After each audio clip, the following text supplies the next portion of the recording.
ദേശീയപാതയിൽ കോഴിക്കോടിനും കണ്ണൂരിനുമിടയിലുള്ള വടകരയിലെ പുതിയ മൂരാട് പാലം ട്രയൽ റണ്ണിന്റെ ഭാഗമായി ഗതാഗതത്തിന് തുറന്നുകൊടുത്തു.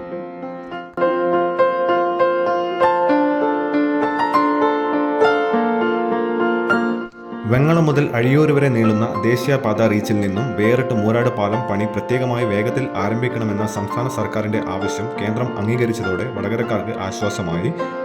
മണിക്കൂറുകൾ നീണ്ട ഗതാഗതക്കുരുക്കിന് പരിഹാരമായത്.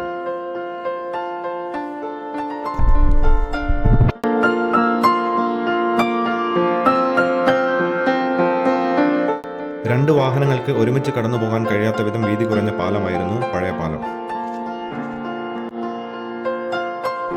പുതിയ പാലം പഴയ പാലത്തിൽ നിന്നും ഉയരത്തിലായതിനാൽ കുറ്റ്യാടിപ്പുഴയുടെ ഭംഗി നന്നായി ആസ്വദിക്കാൻ കഴിയും.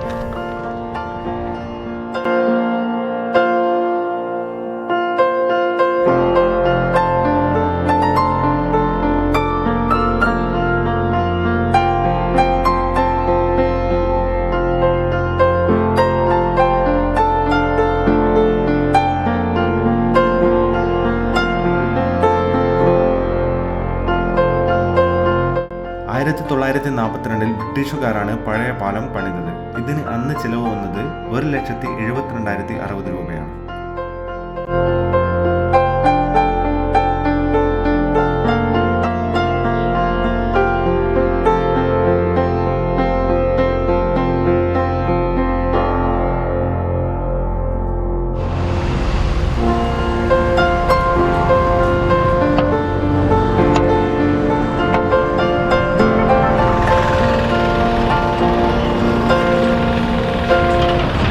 പഴയ പാലത്തിലുള്ള ഗതാഗതം ഇപ്പോൾ നിർത്തിവച്ചിരിക്കുകയാണ്.